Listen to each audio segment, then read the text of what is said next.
Well, it's been extremely cold outside, Eric, and I am ready for some soup.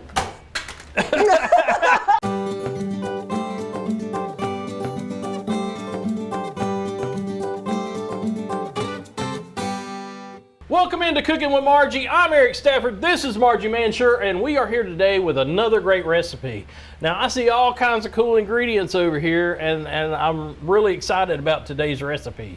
It's been really cold out lately, Eric. Do you agree? I agree. And I was craving some soup, so I thought today we could make some Thai curry chicken soup. How does that sound? That sounds really good. Now, curry is got a little heat to it? Well, the curry we're going to use does not. It okay. can, but we're going to go with on the mild side. Okay. I do have some cayenne pepper that we can add if we want a little bit more. Well, you hear about a curry, you hear about, especially like in Indian cooking, people talk about having a curry and it seems to be hot. So I was just wondering yes, about that. It certainly can be. So, but we are here in North Carolina, and a lot of people do not want real hot things. So we can always adapt. Okay.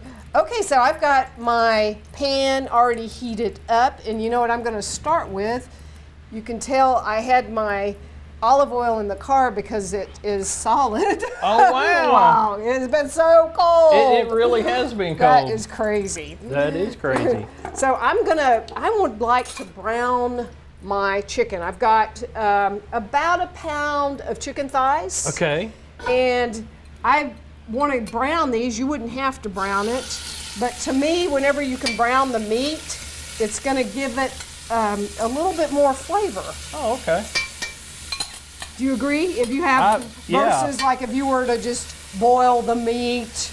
Yeah, and it gives it a little, I don't know. It just looks better to me. Whenever you brown something, it caramelizes. There is not a lot of carbohydrate in meat. Yeah. But there is enough to where when you cook it at a higher temperature, it'll it's called the Maillard reaction. Oh, okay. And it starts to caramelize. And thank you for stirring that. Yeah, it's starting to stick a little bit. Yeah. So we gotta and get that to where we don't have a disaster here. Yeah, well, we want it to caramelize, but we don't want it to stick and burn. Okay. So whenever, like if you think about grilled food, they typically it's dark on the outside, and it might have those marks on it, and that's what gives it a lot of flavor. Yeah. The steps of soup making are really very similar, whatever type of soup you want to make. Uh-huh. I mean, some of them, there are specialty soups that are a little different, but just for a basic soup, the steps are quite similar. Oh, okay. So that's what we want to talk about today. Okay, cool. So you can start out by browning your meat, or you could add your meat later once you kind of get your broth boiling, and then just cook it like that. Oh, okay. So think about if you were going to make a beef stew. Yeah. Then if you had some stew meat. Yeah. Then it would taste better, right? If you went ahead and browned it a little bit. Than just like putting it in the crock pot, which that tastes pretty good too, and a lot of people do that. But if you're gonna do something in a crock pot like that, a lot of times you want to do a little prep ahead of time. Well, you want to do a little prep ahead of time, and also the crock pot stuff is more all day kind of cooking thing. It is. If you want to eat soon, right? you like might want us. to brown that up. Yeah, you want to eat today. Definitely. So the next step for soup making, while that's browning, is making sure that you have your ingredients all ready to go. Okay. And for the sake of time, I have already cut up my vegetables and my aromatics. Okay. To add. And then that way we're all ready to go whenever the time comes. Okay. So I love chicken thighs. Yeah, they have a lot more flavor to them than just like the breast meat or something, you know. You know, the white meat, it usually has a lot more flavor with the dark meat. So to me, it does. Yeah, it just tastes a little better, I think. But some people, they don't want that savoriness. I think, to me, it's more of a savory flavor. It's a little bit stronger. That's what it is. But they don't really like that. They prefer chicken breast, and that's you could do. It could be a little dry, but you know. Yeah, chicken breast can be a little bit dry. I guess that's what happens with turkeys. Everybody fusses about turkey being dry. That's true. It can really be dry. You know what? I'm going to move this over, see if I can get that to cook up a little bit better. Oh, okay. I'll put it in the middle. Look at that. Yeah, that's a stronger burner. Isn't that nice to have a choice? And that's the thing. We all have different setups in our kitchens. Oh, yeah. Well, see, I'd be cooking on electric at home, so. Right. And it so take a little bit. To get something to brown, you kind of got to get it. Got to get out the get it cast on iron high. And get it going. Get it going. Yeah. So that would be nice. Do this in cast iron. that always works well. So what's your favorite kind of soup? I really like a corn chowder. I really like those, like corn or potato soup, like that. I've had butternut squash soup, love that. I mean, there's not really anything that I don't like, and you know, on the other side of that, chili, love chili. Yes.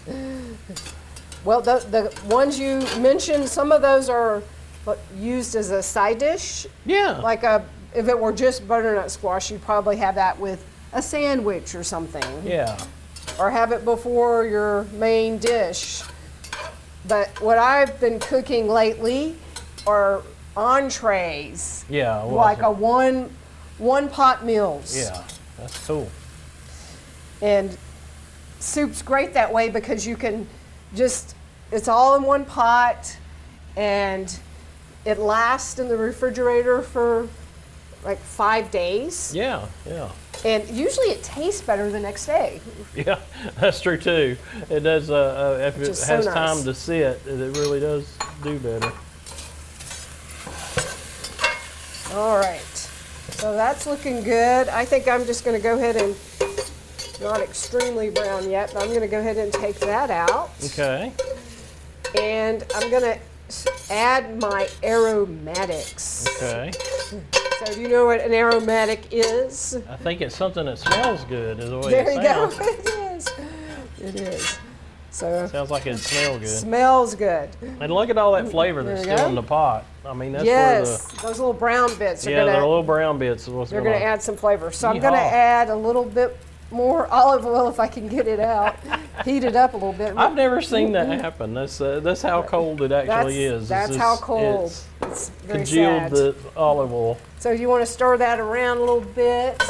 And our first aromatic now, an aromatic is something that's going to add flavor to the broth, right? Oh, yeah. So I have got some onions. And I don't know, almost every soup I think every soup I've had has got onions as a base. They start with either onions or garlic, don't they?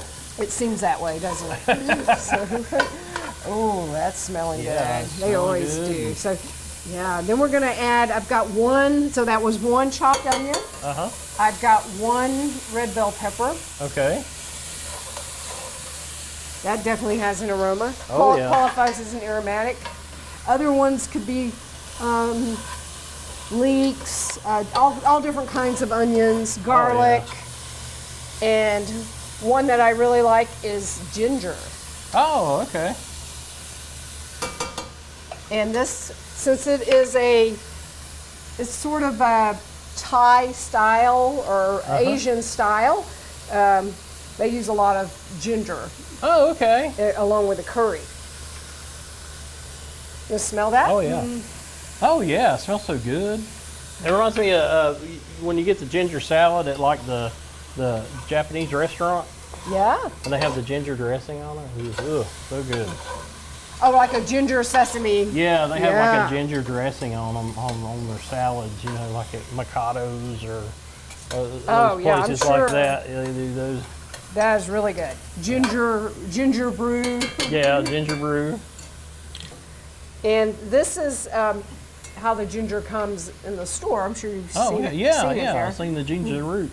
So one way you can peel it is to use a spoon and then just go back. It looks so dry, and then when you do that, it juices. It's got a lot of juice to it. It does. That skin, it just protects and kind of keeps the juice in for us. Yeah. So I like to peel that and then mince it. Some people will use a zester, and they might zest their ginger. Yeah. If they want it really fine, but it does take a while to do it that way. Yeah.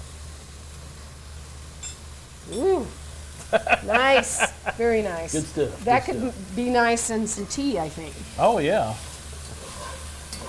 So the next thing I think I will add is the ginger. I'm smelling It's cooking up nicely. Smelling that pepper. Smells good. Maybe a couple, I'll just add all this. Oh, yeah. 2 tablespoons, something like that. Yeah. In just a moment.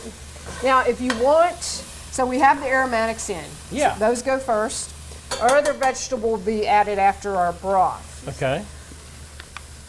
And if you want your broth to be a little bit thickened, now's the time to add your starch. Oh, okay. Which is flour. A little flour. So with flour, you want it to cook a little bit. Yeah. I'll just add a couple of tablespoons of flour. Okay. So it'll thicken a little bit. So if you won't mind stirring that. No. Stir that up. That's your job today. I'm a stirrer. He is the official stirrer. Stirrer.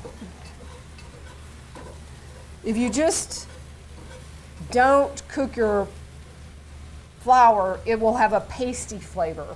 You just added it to there. Yeah. So it's really good to cook that. Turn that down a little bit. Boy, that is really got a lot of, that's very hot.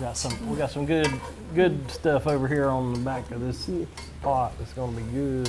Yeah, that will be good, because when we pour our broth in there, I think I'll go ahead and do that. Okay. We got all that flour in there. I think we got all the flour mixed up. So now, if you just scrape the bottom, then that dark fond is what they call it, will come up. And that's going to that'll add some flavor to our broth. So I've got the low sodium chicken broth. Okay. And it still has plenty of sodium. It's 30% less, right? But it starts out with a lot. So if you're not making your own broth, this is the kind to get. And then typically you don't need to add any more. Yeah, you should be good with the salt. So I've got 2 cups is what I'm after. That's probably about 2 cups. Yeah. And because we browned the flour, it's got a little darker color to it. If you let it brown, it'll give it it's like when you're making gravy, you got a little bit of a roux. Yes. Right, and it adds that depth of flavor. Yeah, a little depth of color and flavor. Mm-hmm. So I'm turning that back up.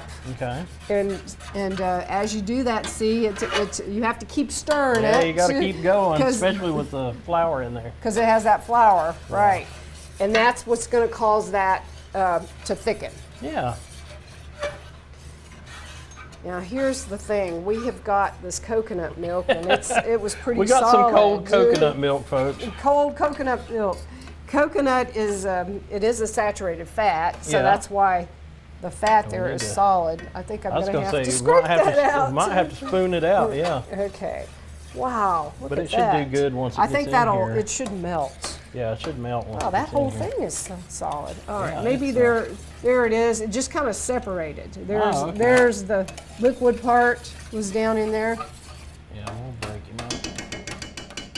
We can always use a whisk if we need to. Oh, yeah. But I just use a regular coconut milk. They do have a light coconut milk. Uh-huh. But you know what they do with that is they just take half coconut milk and add half water. So then you're paying twice as much for the coconut milk. So you're getting ripped off. You're I'm getting splashing. ripped off. You are. I'm splashing. I'm playing in the tub. You're having fun there, aren't you? I You're am. messy. I'm really You're a messy cook. A stirrer. Now, while that's getting warmed up nicely, we're getting our do you need a whisk? You think you got it? There's a couple. That wouldn't hurt. Yeah. Wouldn't hurt to whisk it. I'll whisk it. Whiskey good. Whiskey good. That'll also help with that fond on the bottom. So this is my coconut powder. This is just the kind that they have on the spice shelf. It's coconut powder. It's very mild. Powder. God, thank you. I was like, coconut powder. C in my mind. It's a C word.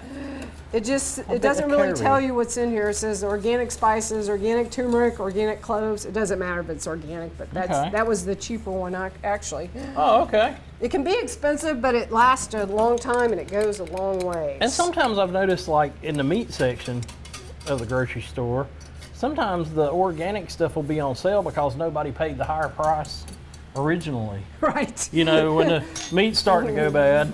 All right, go ahead, please. They're like, it'll knock it down. They'll knock that price down. That's exactly what they do.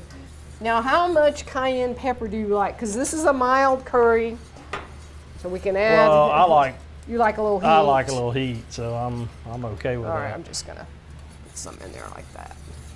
That smells so good. The curry just really took brought off it with the up. smells. Talk about the aromatic. Isn't that nice? Really got that. Yeah. Yeah, I'm really liking the whisk. That helps. So it's more my element, I think. It looks like you're struggling a little bit less. A little less, yeah, as far as stirring it up, but yeah. Well, I gotta add it this smells though. good. I don't know. It might get stuck in the whisk. Oh, that's But okay. this You is, can shake it out.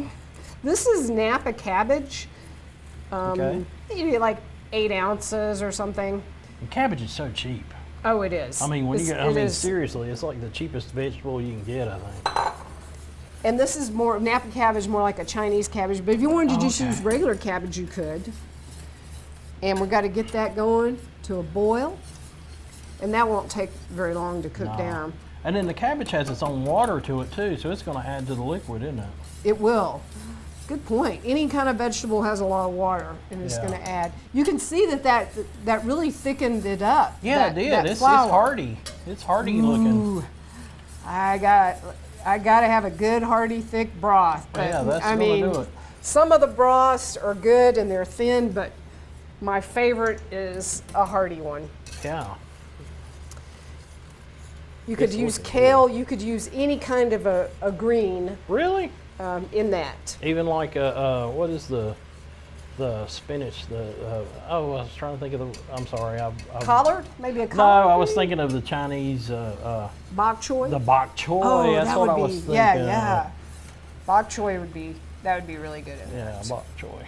Now this is going to warm us, I'm telling you. Yeah, and it's really. I mean, it's a hearty meal right now without the meat to it. Yes. It is definitely there. And I cooked up some rice. Ah. And I'm going to serve it over the rice. But if you do that, if you like to serve a soup over rice, you want to keep it separate, because if you don't, the rice will just kind of disintegrate in the soup, in the water. Yeah. All right, that is definitely coming to a boil. Yeah. Yeah, if I leave it alone, it'll be boiling. So we can just let that simmer for a couple of minutes. Okay. I don't think it'll take long for that No. to cook up to a nice texture. Yeah. And each green is a little bit different. Yeah, that's true. I think if you add collard greens, they might take a little bit longer than this cabbage. Yeah. I'm going to put that back in there. Okay. And that way it can get cooked all the way through and it'll absorb the flavor.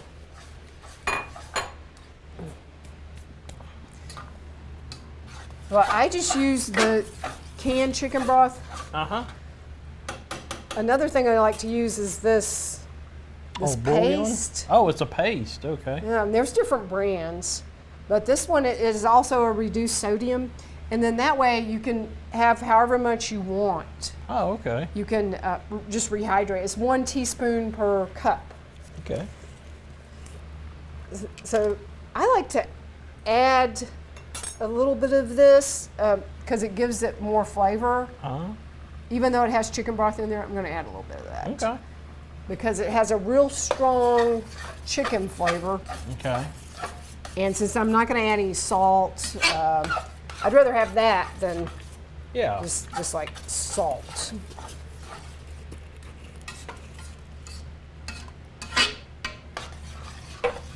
Chicken that thing up. Another thing you could do is cut up some, I don't have any green onions. There were none at the store. It was so strange. I think it might be the truck didn't deliver or something, but you could chop up some green onions, or I think cilantro would be nice for a garnish. But yeah, we're getting to the point of garnishing. Yeah, we are. You want to stir, or how Let's see what that looks like. Let the real chef do it instead of sous chef. Oh yeah, you're a great sous chef. I don't know You're about really that. good at stirring. I don't know about that. I can stir stuff. I can cut some vegetables. Yes. So what I'm going to do is let you taste this and see what you think. Well, I'm all for that. So you know, if we need it's smelling really good. We can cook it a little bit longer. Yeah, but this is like this is one of those things you could cook all day, or we want to make sure that the cabbage, you feel like it's done enough. We might cook it a few more minutes, but so it's really nice to add a little bit of lime flavor. I'm just going to do a little because it's not a full bowl, just to kind of see what you think. Okay. I'll give it a go. Ooh, that's hot. I can feel the bowl. You don't want to burn your mouth. I don't want to burn my mouth, but. So the last step of soup making is to enjoy it. Oh man, really taste that ginger in there. Yes, we put quite a bit. We put quite a bit, but I mean, I like the ginger, and it reminds me, like I said, of the ginger salad you get at the Japanese restaurant. But it got that good ginger flavor, and then it's got a little heat behind it. So you think the amount of cayenne was okay in that? It is for me. It's not like it don't burn your mouth, but I mean, you know it's there. You know it showed up to the party. So that's what's nice about a mild curry is you can add however much heat you want or don't want. You might not want any heat. Yeah, and the chicken is just great. It just melts in your mouth. So you recommend it? No, I'm going to keep it all for myself. Keep it we for won't myself. tell anyone. We're not telling anybody. We have got a big pot here. You got thermos around here? We'll just take it home. But yeah, it's really good. Well, I'm definitely feeling warmer already. Yeah, it's really good. It's got a nice hearty flavor to it, and it's just really good. Really liking that. All right. Well, I'm so glad that you like the soup. And I hope you all can remember the steps in soup making and apply this to whatever you have on hand. You can use your own creativity and just come up with something special. Thanks for watching. Yeah, I got my mouth full. Bye.